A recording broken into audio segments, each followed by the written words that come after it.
Hi, my name is Pattie Shaw. I am with SacramentoACT's Housing Federation, and I belong to Casa de Paz Community Church.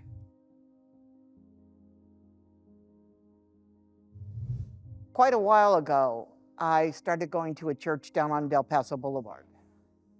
And I went out one Saturday with a group of teenagers from Capital Christian Center, and they're going up and down the apartment buildings on Del Paso Boulevard, handing out peanut butter and jelly sandwiches. I was appalled. So my husband and I, it kind of lit a fire in us, and we started to go out on the street and feed the homeless. But we decided we would not feed them peanut butter and jelly. We would feed them the best possible food that we could afford to feed them. So we did that for 25 years until he got sick and the pandemic hit, when I had to stop. And that is really what started me building a wanting to do more for people that had no voice. Because I think that people are inherently great, and they deserve to have respect, and they deserve to have dignity and be treated more than just human refuse. And that's kind of what I felt those kids did. They weren't really helping them, they were looking down on them.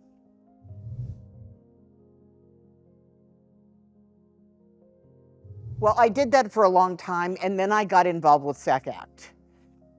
Well, because my pastor is one of the board of directors of SacramentoACT, she directed me towards SacramentoACT, and she had me read a book about faith-based organizing, and I started working with the St. Mark's local organizing committee on homelessness.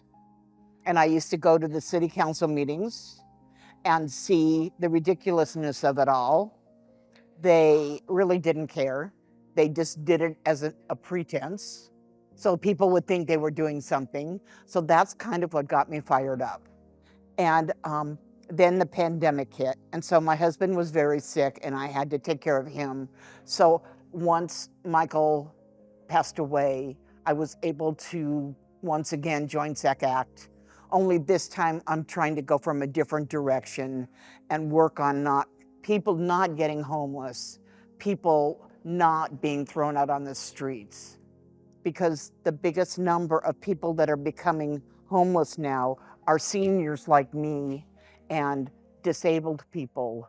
And I've seen them in wheelchairs being wheeled down the streets, and that should never happen anywhere in the state of California. We're too wealthy for that.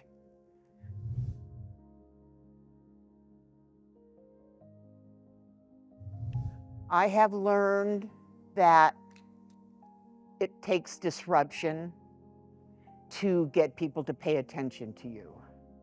It takes speaking truth to power, whether they like it or not. I've had to tone down my speech because I tend to be very blunt and direct, and I don't tolerate a lot of stuff because I've been around a long time and I see what goes on. So I work really hard to make sure that I go out there and I organize and that I work so that the people that do not have a voice, I can be their voice. I want to be the voice for people that don't have one. And that's what I think SacramentoACT is all about, being a voice for the voiceless, being a power for the powerless. And when you're old and poor, you know what it's like to be powerless.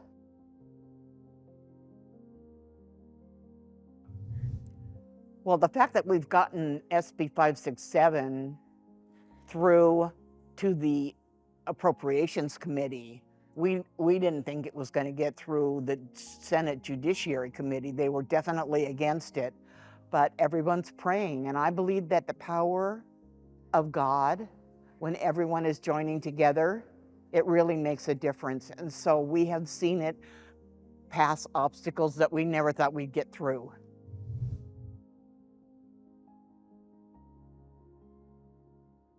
It's important because everyone deserves a place to live. I actually had to sleep in my van for a time when I first came to Sacramento, and I was amazed. It is just not safe on the street for women. It is terrible, and they are preyed upon, they are victimized, and nobody should have to put up with that. They say that they're mentally ill, but I think being homeless causes them to be mentally ill because it is so scary and frightening to not ever feel safe.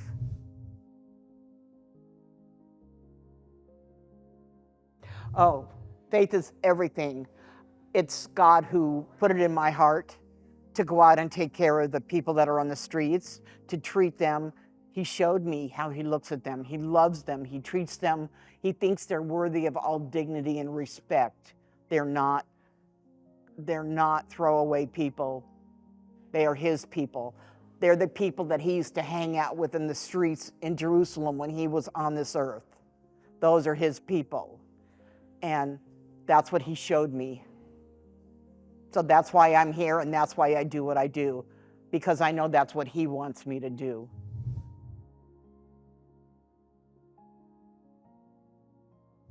To me, when my husband was dying, luckily, being in Del Paso Heights, I do have a big, huge yard in the back. So what I did is I built a raised bed garden, and I started planting vegetables for my community, and it became a sacred place for me.